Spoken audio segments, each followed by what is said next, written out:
வணக்கம். நம்ம இன்னைக்கு காசி யாத்திரையினுடைய பார்ட் 8 வந்து பார்க்க போறோம்.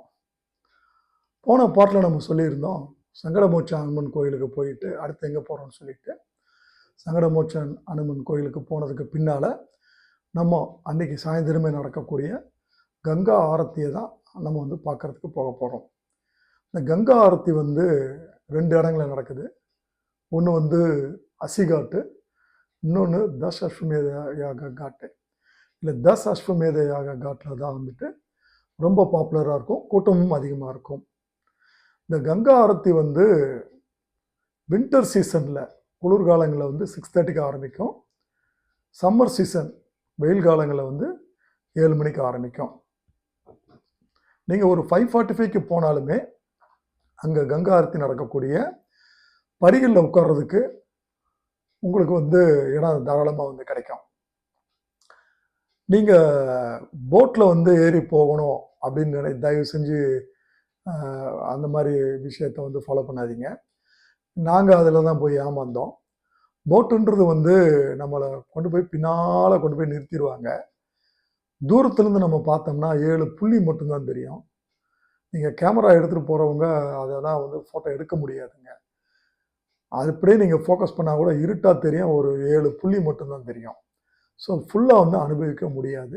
அந்த மியூசிக், இந்த சவுண்டு எல்லாமே வந்து உங்களுக்கு நம்ம அவங்க சொல்கிற ஸ்லோகங்கள், மந்திரங்கள்லாம் நமக்கு வந்து காதில் வந்து விடாது. அதனால் என்னுடைய சஜஷன் என்னென்னா, நீங்கள் வந்து போட்டில் போகிறத வந்துட்டு நான் வந்து சரின்னு சொல்ல மாட்டேன்.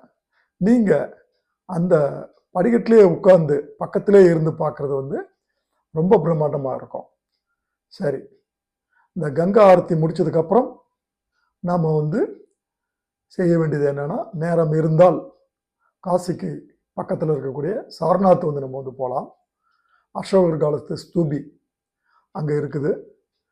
மேலும் வந்து காசியிலே நம்ம காசி மன்னர் அரண்மனையை வந்து நம்ம வந்து பார்க்கலாம்.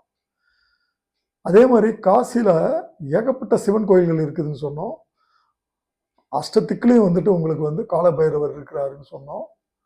ஸோ இந்த மாதிரி கோயில்களுக்கும், அஷ்டத்திக்கில் இருக்கக்கூடிய காலபைரவர் அந்த கோயில்களுக்கும் நீங்கள் வந்து சென்று வழிபடலாம். நான் சொல்கிறது நேரம் இருந்தால் தான். சரி, இப்போ நம்ம வந்து காசி யாத்திரையை வந்து இதோட வந்து பூர்த்தி பண்ணிக்கிட்டு நம்ம அடுத்தது போக போகிற இடம் வந்துட்டு கயா. இந்த கயா காசியில் இருந்து உங்களுக்கு 255 கிலோமீட்டர் தூரத்தில் இருக்குது. போகிறதுக்கு வந்து 7 மணி நேரம் ஆகிடும்.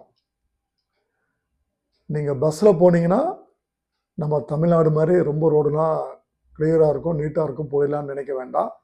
அங்கெல்லாம் பஸ்ஸு வந்து ரொம்ப ஸ்லோவாக தான் போவாங்க. ஏறக்குறைய 30 கிலோமீட்டரு இல்லைனா 35 கிலோமீட்டர் கிடக்கிறதுக்கு 1 மணி நேரம் எடுத்துப்பாங்க. ஸோ மோஸ்ட்லி வந்து என்னுடைய சஜஷன்ஸ், உங்களுக்கு ரொம்ப வெல் வர்ஸ்டாக இருந்துச்சுன்னா நீங்கள் வந்து ட்ரெயினில் போகலாம், இல்லைன்னா வந்து கம்ஃபர்ட் வந்து கார்லேயும் போகலாம். பஸ்ஸில் போகிறதுன்றது வந்துட்டு பட்ஜெட் ஃப்ரெண்ட்லியாக இருக்கும், பட் ரொம்ப ஸ்லோவாக ஆகுன்றதை நீங்கள் ஞாபகத்தில் வச்சுக்கணும்.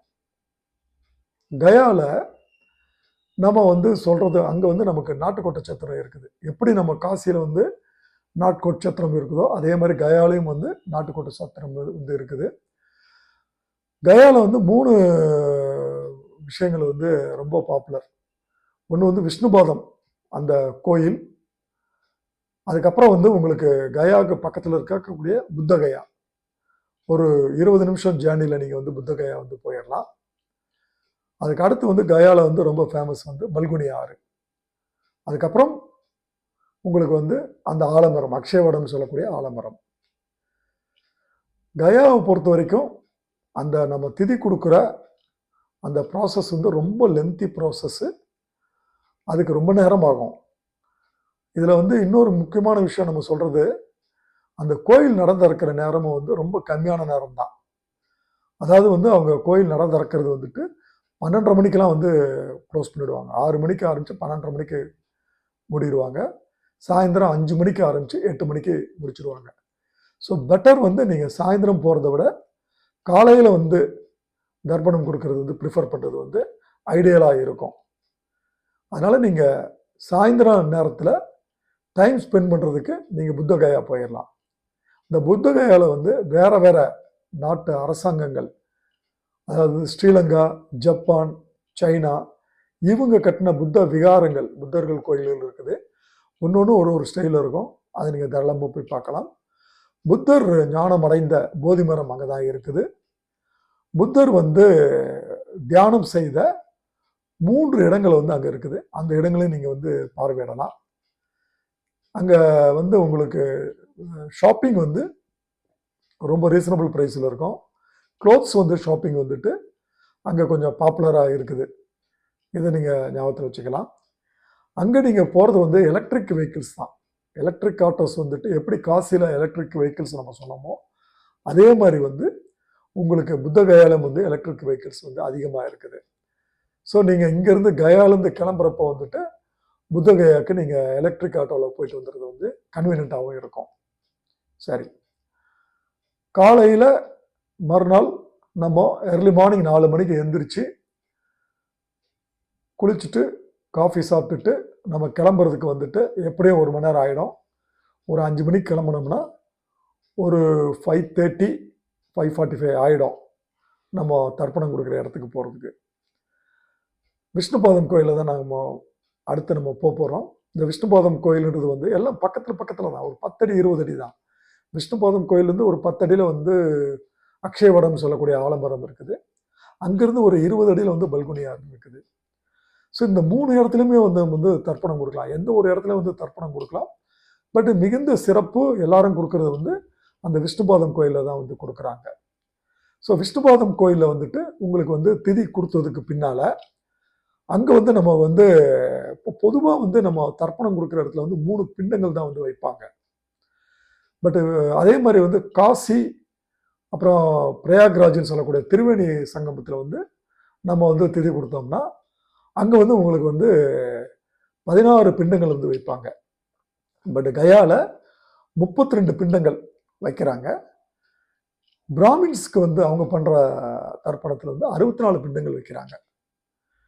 இதில் வந்து எதுக்கு கூடுதலாக இந்த பிண்டங்கள் வைக்கிறாங்க அப்படின்னு கேட்டுக்கிட்டிங்கன்னா, இது வந்து நம்ம சொந்தக்காரங்களுக்கு மட்டும் இல்லை, நம்மளுடைய பரம்பரையில் இருக்கிறவங்களுக்கு மட்டும் இல்லை, நம்ம ஃப்ரெண்ட்ஸு, நம்ம நண்பர்கள், அவங்களுக்கு நம்ம வளர்த்த செல்ல பிராணிகள், மாடு, நாய், சில பேர் பூனை கூட வளர்க்குறாங்க. அந்த மாதிரி நமக்கு தெரிந்தவர்கள், அறிந்தவர்கள், அவர்களுக்கும் வந்துட்டு கொடுக்கறதுக்கு வசதியாக வந்து இந்த பிண்டங்கள் வந்து வைக்கிறாங்க. ஸோ இந்த கயாவில் ஒரு சிறப்பம்சம் என்னன்னு கேட்டுக்கிட்டிங்கன்னா வந்து கயாவில் வந்து சீதை வந்து பிண்டம் தர்ப்பணம் கொடுத்ததுனால பெண்கள் வந்து தாராளமாக வந்து இங்கே கயாவில் வந்து தர்ப்பணம் வந்து பண்ணலாம். ஒன்று. இன்னொன்று, ஆண் குழந்தையே இல்லை, பெண் குழந்தை தான் இருக்குது அப்படின்னு இருக்கிறவங்க, அவங்களுக்கு வந்து அந்த பெண் குழந்தைங்களை வந்து இங்கே வந்து தாராளமாக வந்து தர்ப்பணம் செய்யலான்னு நம்ம பார்த்தோம். அதே மாதிரி வந்து குழந்தைகளே இல்லை அப்படின்னு இருக்கிற தம்பதிகளும் சரி, அவங்க தனக்குத்தானே தான் இறந்ததுக்கு பின்னால் கொடுக்க வேண்டிய திதியை அவர்கள் வந்து தனக்குத்தானே இங்கே வந்து தாராளமாக வந்து கொடுத்துக்கலாம். அந்த ஒரு வழிமுறையே இங்கே வந்து கயாவில் வந்து இருக்குது. இதில் முக்கியமான விஷயம் என்னன்னா, கயாவில் உங்களுக்கு தர்ப்பணம் முடிஞ்ச உடனே ஒரு இலை, ஒரு கனி, ஒரு காயை வந்து விட சொல்லுவாங்க. அதுக்கப்புறம் உங்களுக்கு திருப்தியாக இருந்ததா அப்படின்னு 3 தடவை வந்து ஐயர் வந்து உங்களை வந்து கேட்பாரு.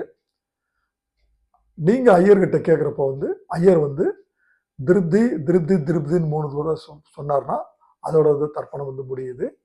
அங்கே தர்ப்பணம் கொடுத்து நம்ம எந்திரிக்கிறப்போ வந்து ஆலமரத்தை நோக்கி 3 அடி நம்ம வந்து நடந்து, அப்புறம் இந்த கொடுக்கப்பட்ட இந்த 32 பிண்டங்களையும் நம்ம ஒன்று சேர்த்து இதை வந்து நம்ம அந்த விஷ்ணுபாதம் கோயிலில் இருக்கக்கூடிய அந்த விஷ்ணுபாதம், அங்கே வந்து மூர்த்தி கிடையாதுங்க, அது அந்த இடத்துல உங்களுக்கு வச்சு அதை வந்து அந்த பிண்டத்தை வந்து நம்ம அங்கே வச்சு வணங்கிட்டு வந்துட வேண்டியதுங்க. அந்த பிண்டம் வச்சு வரப்போ வந்து நமக்கு கையில் வந்து ஒரு செம்பில் வந்து நீர் கொடுப்பாரு பாண்டா. இந்த பண்டான்றது வந்து வேற ஒன்றும் இல்லைங்க, பூஜாரி தான். ஸோ இந்த நீரை நம்ம எடுத்துட்டு வந்து அந்த அக்ஷயவடம் சொல்லக்கூடிய ஆலமரத்தை வந்து சுற்றி வலம் வந்து அங்கே சீதாதேவி வந்து அங்கே விக்கிரம் இருக்குதுங்க. அதை வணங்கி அந்த ஆலமரத்தில் வந்து ஊத்துறது வந்து ஒரு ஐதீகம். சரி, கயாவை வந்து நம்ம வந்து பார்த்தோம். கயாவினுடைய வரலாறு வந்து நம்ம தெரிஞ்சுக்க வேணாமா? கயாவினுடைய வரலாறு 5ஆம் நூற்றாண்டில் வந்து ஆரம்பிக்குதுங்க. அங்கே கயாவில் வந்து சந்திரகுப்தன் காலத்தினுடைய கல்வெட்டுகள் வந்து இருக்கிறதுனால இது 5ஆம் நூற்றாண்டில் வந்து சம்மந்தப்பட்டு இருக்குன்ற மாதிரி தொல்பொருள் இலாக்கா ஆய்வுகளை வந்து சொல்கிறது. சரி, அது இல்லாமல் வந்து கயாவில் இன்னொரு முக்கியமான விஷயம், எப்படி நம்ம காசி விஸ்வநாதர் கோயிலை வந்து ராணி அகல்யாபாய் கட்டினாங்களோ அதே மாதிரி கயாவில் இருக்கக்கூடிய விஷ்ணுபாத மந்திர்னா கோயில், இதை கட்டினதும் வந்து ராணி அகல்யாபாய் தான் அப்படின்னு சொல்கிறாங்க. இந்த இடத்துல வந்து 2 வரலாறுகள் நம்ம சொன்னோம். முதல் வரலாறு, கயா அசுரன் சொல்லக்கூடிய ஒரு அரக்கன் வந்து இருந்தான். உலகத்தில் ரொம்ப நல்லவனாக இருந்தாலும் ஆபத்து, ரொம்ப கெட்டவனாக இருந்தாலும் ஆபத்து. இந்த அசுரன் வந்து ரொம்ப நல்ல அரக்கன். இவன் வந்து ஒரு விஷ்ணு வணங்கி தவம் இருந்து ஒரு வரம் வந்து வாங்கிக்கிறாரு. என்ன வாங்குறாருன்னா, தன்னை தொடர்றவங்க யாராக இருந்தாலும் அவர்கள் எந்த விதமான பாவங்கள் செஞ்சிருந்தாலும் அந்த பாவங்கள்லாம் வந்து மன்னிக்கப்பட்டு அவங்க வந்து புனிதம் அடைஞ்சிருவாங்கன்ற ஒரு வரத்தை வாங்குறாரு.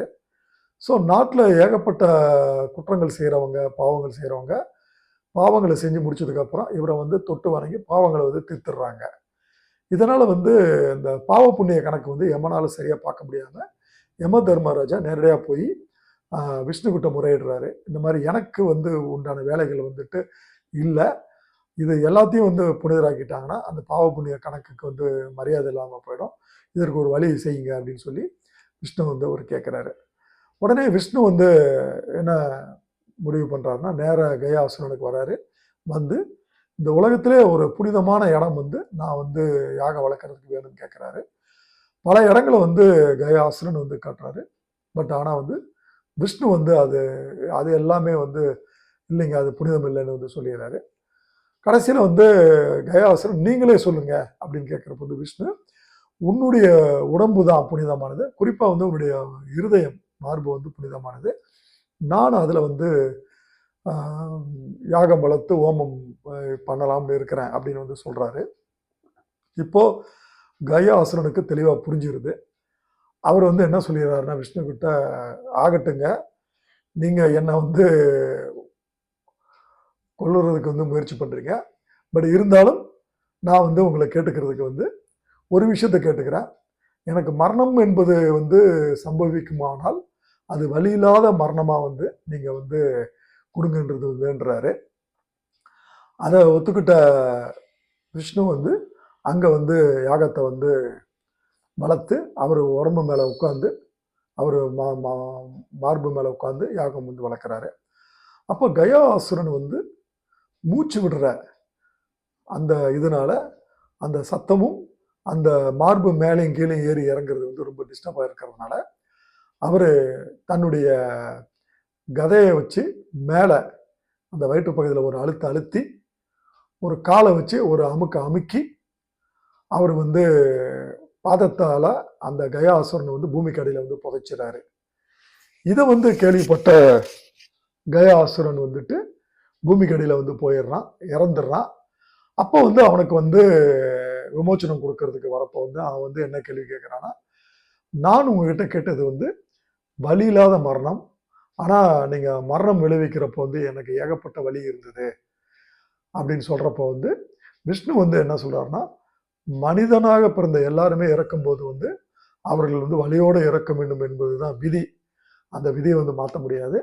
இருந்தாலும் நான் செஞ்ச இந்த தப்புக்கு நீ கேட்குற வரத்தை நான் கொடுக்குறேன் அப்படின்னு கேட்குறாரு. அப்போ கயா அசுரன் என்ன சொல்கிறாருன்னா, இந்த ஸ்தலத்தில் வந்து யார் வந்து தர்ப்பணம் கொடுக்குறாங்களோ அவங்க வந்து வேற எந்த ஸ்தலத்துலையுமே வந்து கிடைக்காத புண்ணியங்கள் இந்த ஸ்தலத்தில் வந்து கிடைக்கும். மேலும் உலகத்தில் எந்த இடத்துல தர்ப்பணம் கொடுத்தாலும் அவங்க தர்ப்பண முடிவில் கயா கயா கயான்னு 3 தடவை சொல்லி தான் அந்த தர்ப்பணத்தை வந்து முடிக்கணும். 3வது வந்து யார் ஒருவர் வந்து கயாவுக்கு வந்து தர்ப்பணம் கொடுக்காம வரதை வந்து நிறுத்தி தர்ப்பணம் இல்லாத ஒரு நாள் வருதோ அந்த நாளில் நான் வந்து உயிர்ப்பித்து மீண்டும் வந்து நான் இந்த ஸ்தலத்துக்கு வரணும். அதுக்கப்புறம் வந்து இந்த ஸ்தலமானது வந்து எந்த காலத்திலும் என் பேரில் கயான்றது வழங்கணும்னு சொல்லணுன்றது மாதிரி கேட்டுக்கிறாங்க. உடனே அதை வந்து நம்ம விஷ்ணு வந்து அப்படியே ஆகட்டும்னு சொல்லிட்டு வரம் கொடுக்குறாரு. இது வந்து ஒரு வரலாறு. நம்ம ஏற்கனவே சொன்னோம், பெண்களும் இங்கே வந்து தர்ப்பணம் கொடுக்கலான்னு வந்து சொன்னோம். மற்ற இடங்களை வந்து பெண்கள் கொடுக்க முடியாதுங்க. இந்த இடத்துல வந்து பெண்கள் கொடுக்கலாம் அப்படின்னு சொல்றதுக்கு காரணம் வந்து சீதாதேவி. சீதை வந்து ராமருடைய மனைவி. முதல்ல கோவப்படுற இடமும் இந்த ஒரு இடம்தான். அது மட்டும் இல்லை, சீதை வந்து தர்ப்பணம் கொடுத்த இடமும் இந்த இடம்தான். தசரதன் இறந்ததுக்கு பின்னால ராமர், லக்ஷ்மணன், சீதை இங்க வந்து தர்ப்பணம் கொடுக்க வராங்க.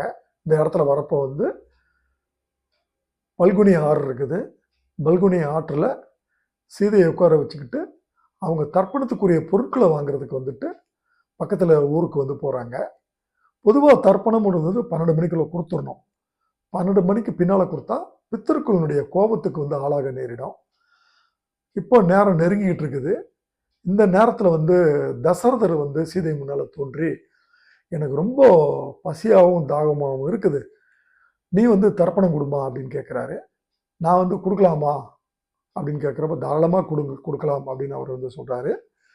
பட் சீதைக்கு என்ன பயம்னா வந்து கணவர் ராமர் வந்து கோவப்படுவார்னு சொல்லி, எதுக்கு இருக்கட்டும்னு ஒரு சாட்சியாக வந்துட்டு என்ன பண்ணுறாங்கன்னா, அந்த இடத்துல இருக்கக்கூடிய ஒரு பிராமின் அந்தணன், அந்த இடத்துல இருக்கக்கூடிய ஆலமரம், அந்த பல்குனி ஆறு, துளசி, அங்கே இருக்கக்கூடிய ஒரு மாடு, பசுமாடு, இதை வந்து சாட்சியாக வந்து அவங்க வந்து தர்ப்பணம் கொடுக்குறாங்க. இந்த தர்ப்பணத்தை ஏற்றுக்கிட்டு தசரதன் ரொம்ப மகிழ்ச்சியாக வந்து மறைஞ்சிட்டாரு. இப்போ தர்ப்பணம் முடியக்கூடிய சில நிமிடங்கள் இருக்கிறப்போ வந்து ராமர் லக்ஷ்மணன் வந்துடுறாங்க. ராமர் லக்ஷ்மணன் வந்தவுடனே நடந்த விஷயத்தை சீதை சொல்கிறப்போ வந்து ராமர் வந்து நம்பலை. அவருக்கு ரொம்ப கோபமாயிருது. பட்டு சீதை என்ன சொல்கிறாங்கன்னா, நான் 5 சாட்சிகளை வச்சு தான் நான் வந்து செஞ்சேன், நீங்கள் வேணால் இவங்ககிட்ட விசாரிங்கன்னு சொல்கிறாங்க. இதில் வந்து ஆலமரம் தவிர மற்ற எல்லாருமே வந்து பயந்து போய், இல்லை சீதை வந்து செய்யலைன்னு பொய் சாட்சி சொல்லிடுறாங்க. அப்போ உடனே ராமர் வந்துட்டு சமாதானமாகாமல் தர்ப்பணம் கொடுக்கறதுக்கு ஏற்பாடு பண்ணுறப்போ ஒரு தசரதன் வந்து ஒரு அசரீதியாக அங்கேருந்து வந்து வானத்துலேருந்து சொல்கிறாரு, ஏற்கனவே தர்ப்பணம் கொடுத்ததுக்கப்புறம் 2வது தடவை எதுக்குப்பா தர்ப்பணம் கொடுக்குறேன்னு வந்து கேட்குறாரு. அப்போ வந்து கேட்குறப்ப வந்து உங்களுக்கு ராமர் சொல்கிறாரு, ஏற்கனவே கொடுத்தாச்சு. ஆமாம் கொடுத்தாச்சுன்னு சரின்னு அவர் கொடுக்கறத நிறுத்திடுறாரு. ஸோ இந்த விஷயம் முடிஞ்ச உடனே சீதைக்கு வந்து ரொம்ப கோபமாயிருது. பொய் சொன்னதுனால வந்துட்டு அவங்க என்ன சொல்கிறாங்கன்னா, இந்த கயாவில் வந்து துளசி எங்கேயுமே வந்து வளரக்கூடாதுன்னு சாபம் கொடுத்துட்றாங்க.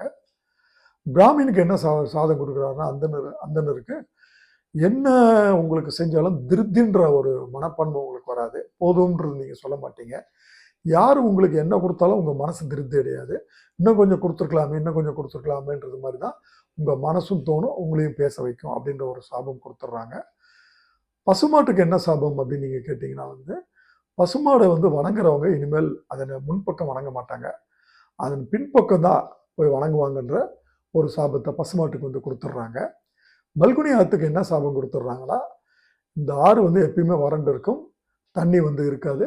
அப்படியே தண்ணி வந்தாலும் அது யாருக்கும் பயன்படாமல் வெள்ளமாக வந்து உடனே வந்து வடிஞ்சிரும் அப்படின்ற ஒரு சாபத்தை வந்து கொடுக்குறாங்க. ஸோ இதில் உண்மையை சொன்ன அக்ஷயவடத்துக்கு மட்டும் என்ன சொல்கிறாங்கன்னா, காலங்காலமாக இந்த யுகங்கள் எவ்வளோ யுகங்கள் தோன்றினாலும் இந்த ஆலமரம் வந்து நீ அழிய மாட்ட, நீ வந்து இருப்புன்ற மாதிரி ஒரு வரம் வந்து கொடுக்குறாங்க. அதனால தான் அக்ஷய மரம், அந்த அக்ஷய மரத்தினுடைய அடியில் வந்து சீதை உட்கார்ந்த இடம் வந்து தர்ப்பணம் கொடுத்த அந்த இடத்த வந்து நம்ம வந்து இன்றைக்கும் நம்ம வந்து போய் பார்க்கலாம். அந்த அக்ஷய மரத்தினுடைய நுனிப்பகுதி நம்ம ஏற்கனவே பழைய பார்ட்டில் சொன்ன மாதிரி வந்து இங்கே கயாவில் இருக்குது. நடுப்பகுதி காசிலையும், அடிப்பகுதி வந்து உங்களுக்கு திரிவேணி சங்கமம் பிரயாக்ராஜிலும் இருக்குது.